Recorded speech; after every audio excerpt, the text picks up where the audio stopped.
ఇప్పుడు మొబైల్ ఫోన్తోనే మనకు కావాల్సిన పనులన్నీ క్షణాల్లో జరిగిపోతున్నాయి. అధునాతన టెక్నాలజీ పుణ్యమా అని నిత్య జీవనంలో ఒక్క ఆర్డర్ పెడితే చాలు కావాల్సిన చోటికి కావాల్సిన వస్తువులు వచ్చేస్తున్నాయి. అలానే వ్యవసాయం కూడా స్మార్ట్గా రూపాంతరం చెందుతోంది.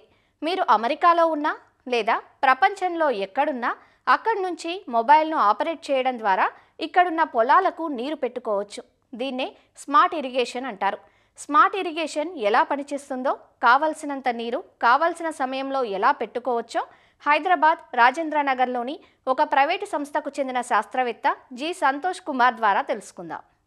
ముఖ్యంగా రైతులు తమ పొలాలని నీరు పెట్టేటప్పుడు అనగా మోటార్లను ఉపయోగించేటప్పుడు వివిధ రకాల మోటార్లను ఉపయోగిస్తూ ఉంటారు. అందులో ఈ ఫామ్లో ఉండే 3 రకాల మోటార్ల కోసం తెలుసుకుందాం. ముందుగా సాధారణంగా ఎక్కువ మంది రైతులు వాడే మోటార్ అనగా ఇటువంటి బాక్స్ ఉంటుంది. ఇది మాన్యువల్ మోడ్, అంటే ఆన్ ఆఫ్ చేయాలన్నా కూడా మోటార్ ఎక్కడుంటే అక్కడికి రావాల్సి ఉంటుంది. ఇది టైం స్టార్టర్ అంటారు. దీంట్లో 2 సెన్సార్స్ ఉంటాయండి. దీంతో పాటుగా అడ్జస్ట్మెంట్స్ కూడా ఉంటాయండి. ఇక్కడ ఓఎల్ అనేది overload sensor, dry run sensor ఉంటుంది. దీంతో పాటుగా ఆన్ చేసుకునే దానికి టైం ఉంటుందండి. ఆన్ టైము ఆఫ్ టైం రెండుగా ఉంటుంది. ఆఫ్ టైం అన్నది సాధారణంగా 60 నిమిషాలు 120 నిమిషాలు ఇలా పెట్టుకున్నట్లయితే మోటార్ 1 గంట 2 గంటల వరకు ఆఫ్లో ఉండి తర్వాత మరలా 35 నిమిషాలు ఆన్లో ఉంటుంది అండి. దీనికన్నా ఈ టైం స్టార్టర్ అన్న మోటారు రైతులకు కొంచెం సులువుగా ఉంటుంది. మరలా ఆఫ్ చేయాల్సిన అవసరం వచ్చినట్టు రూమ్లోకి రావాల్సిన అవసరం లేదు. దీని తర్వాత అడ్వాన్స్డ్గా ఉండేది ఆటోమేటెడ్ అండి. దీంట్లో ఒక సిమ్ ఉంటుంది. సిమ్ టు మొబైల్ కమ్యూనికేషన్ ఉంటుంది. దీని ద్వారా మనం మొబైల్తోనే మోటార్ని ఆపరేట్ చేసుకోవచ్చు. దీంట్లో 2 విధాలుగా పొలంలో నీటి తడులు ఇవ్వచ్చు. కాలానుగుణంగా అనగా టైం బేస్డ్ కానీ, తర్వాత వాల్యూమ్ బేస్డ్గా అనగా నీటి యొక్క కొలతను బట్టి సుమారుగా ఇన్ని లీటర్లు అని మనం నిర్ధారించినట్లయితే అది మొబైల్ ద్వారా దీనికి కమ్యూనికేషన్ జరిగి అన్ని లీటర్లు మాత్రమే పొలానికి వెళ్తుంది. దీన్ని ఆపరేట్ చేసే విధానం తెలుసుకుందాం. ముందుగా మొబిటెక్ వాళ్ళది డీకాన్ అన్న యాప్ ఉంటుంది. రైతులకు సులభంగా అర్థమయ్యే విధంగా వివిధ రకాల పిక్టోగ్రాఫిక్ రిప్రజెంటేషన్ అనగా ఫోటోల ద్వారా చూపించడం జరుగుతుంది. ఉదాహరణకి బ్లూ రంగు ఉన్నచో అది మోటార్ ఆన్ అని, రెడ్ కలర్ ఉంటే ఆఫ్ అని, ఎల్లో కలర్ ఉంటే ఫేజ్ పోయిందని. సిమ్ ద్వారా జరిగే కమ్యూనికేషన్ ద్వారా కాబట్టి కరెంట్ పోయినట్లయితే బ్లాక్ కలర్ రంగు, దీని యొక్క రీఛార్జ్ అయిపోయినట్లయితే వైట్ కలర్ రంగు ఉంటుందండి. మోటార్ని ఆన్ చేయడానికి ముందుగా తారీఖు, సమయం, బయట ఉన్న వాతావరణ పరిస్థితులు అన్నీ తెలియజేస్తుంది. బయట 26 డిగ్రీల టెంపరేచర్ ఉంది. దీంతో పాటుగా సెన్సార్స్ కూడా ఉన్నాయండి.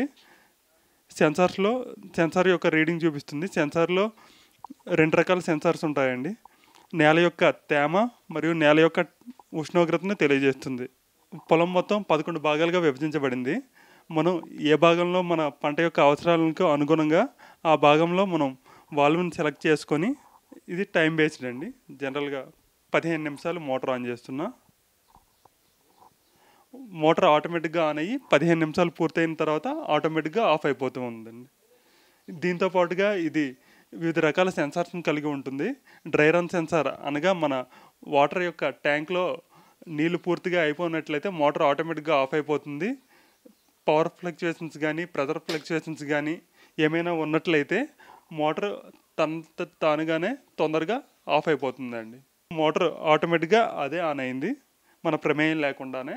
15 నిమిషాలు పూర్తయిన తర్వాత ఆటోమేటిక్గా అదే ఆఫ్ అయిపోతుందండి. ఈ స్మార్ట్ ఇరిగేషన్లో మనం చూసుకున్నట్లయితే ఇందులో 2 ప్రధాన బాక్సెస్ ఉంటాయి. ఇది ఎంకాన్ బాక్స్ అనగా దీంట్లో సిమ్ ఉంటుంది. దీని పైన వివిధ రకాల రంగుల్లో గ్రీన్ కలర్ ఉన్నట్లయితే ఇది బాగానే పనిచేస్తుందని అర్థం. ఏదైనా బై డిఫాల్ట్ ఫ్లక్చుయేషన్స్ ఏమైనా వచ్చినట్లయితే ఆ గ్రీన్ కలర్ బదులుగా రెడ్ కలర్ వెలుగుతుంది. దాని ద్వారా మనం ఇందులో ఉన్న లోపాన్ని గుర్తించవచ్చు. దీని ద్వారా కమ్యూనికేషన్ డీకాన్ బాక్స్కి వెళ్ళి పొలం మొత్తం 11 భాగాలుగా విభజించబడింది. సో అటువంటి భాగంలో దేనికి కావాల్సిన పవర్ దానికి ఇక్కడ నుంచి సప్లై చేయబడుతుందండి. ఇది ఫ్లోమీటర్. దీన్ని చూసుకున్నట్లయితే పైన ఎల్పిఎస్ రీడింగ్ తెలుస్తుంది. అనగా 63 mm పైప్, 2 ఇంచీల పైపులో వాటర్ ఎలా వెళ్తుంది అని, 1 లీటర్ సెకండ్కి ఎన్ని లీటర్ వెళ్తుంది అని. దాంతోపాటుగా ఇప్పటివరకు పొలానికి ఇచ్చే నీటి యొక్క కొలతను కూడా తెలుసుకోవచ్చు. చూసుకున్నట్లయితే 14 మిలియన్ లీటర్ల వాటర్ని ఇప్పటివరకు సప్లై చేయడం జరిగింది అండి. ఇది సెన్సార్. ఈ సెన్సార్ ద్వారా మనం నేల యొక్క ఉష్ణోగ్రత మరియు నేల యొక్క తేమ శాతాన్ని మన మొబైల్లో సులభంగా చూసుకోవచ్చు. నీటిపారుదల సులభతరం కోసం పొలాన్ని 11 భాగాలుగా విభజించడం జరిగింది. ఆ 11 భాగాల యొక్క వాల్స్ 11 పైపులుగా మనకి ఇక్కడ కనిపిస్తూ ఉన్నాయి. ఈ స్మార్ట్ ఇరిగేషన్లో ప్రధాన అంశం సోలనాయిడ్ వాల్. ఈ బ్లాక్ కలర్లో కనిపిస్తూ ఉన్నదిగా ఇదే సోలనాయిడ్ వాల్. అక్కడ బ్లాక్ కలర్లో ఉన్న డీకాన్ బాక్స్ నుంచి పవర్ ఈ సోలనాయిడ్ వాల్కి రావడం ద్వారా ఈ సోలనాయిడ్ వాల్ ఆన్ అయ్యి దానికి సంబంధించిన బ్లాక్కు వాటర్ వెళ్ళడం జరుగుతుంది. దీన్ని మొబైల్లో చూసినట్లయితే ఈ 11 వాల్స్ మనకు 11 భాగాలుగా కనిపిస్తూ ఉంటాయి. ఈ పొలానికి సంబంధించిన సెన్సార్ని చూసినట్లయితే పొలానికి 2 వైపులా 2 సెన్సార్స్ ఉన్నాయి.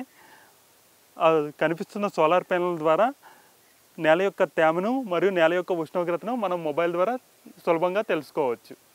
ఇదే పొలంలో అమర్చిన సెన్సార్ బోర్డు. దీని ద్వారా నేల యొక్క ఉష్ణోగ్రతతో పాటు నేల యొక్క తేమ శాతాన్ని తెలుసుకోవచ్చు. ఇలా బయటకు కనిపిస్తున్న ఈ సెన్సార్ దీని ద్వారా వాతావరణం యొక్క ఉష్ణోగ్రతను తెలుసుకోవచ్చు. ఇలా స్మార్ట్ ఇరిగేషన్ ద్వారా మనం ఆన్ చేసిన మోటార్ తనకు సంబంధించిన వాల్కి వెళ్ళి పొలాన్ని తడుపుతూ ఉంటుంది. ఈ స్మార్ట్ ఇరిగేషన్ ఉపయోగం ఏంటంటే మనకు కావాల్సిన పొలానికి మనం ఎక్కడి నుండి అయినా అనగా అమెరికా నుండి కానీ ఇతర దేశాల నుంచి కానీ ఎక్కడి నుండి అయినా సరే మన మొబైల్తో ఆపరేట్ చేసి పొలానికి సులువుగా ఈ నీటిని అందించవచ్చు. స్మార్ట్ ఇరిగేషన్ యొక్క ఖర్చు దాదాపు 2 లక్షలు ఉంటుంది. ఇది ఓన్లీ సోలనాయిడ్ వాల్స్ మరియు డీకాన్ బాక్స్, ఎంకాన్ బాక్స్ వరకు మాత్రమే ఉంటుంది. డ్రిప్ పైపులు, మెయిన్ లైన్లు, సబ్ లైన్లు ఇవేమీ కాకుండా ఒక సిస్టమ్ మాత్రమే 2 లక్షల వరకు ఖర్చు ఉంటుంది. ఈ ఖర్చు దాదాపు 10 ఎకరాలు, 20 ఎకరాలు, ఎన్ని ఎకరాలైనా కూడా మన యొక్క వాల్స్ పైన ఆధారపడి ఉంటుంది తప్ప మిగతా దానిపై ఆధారపడి ఉండదు.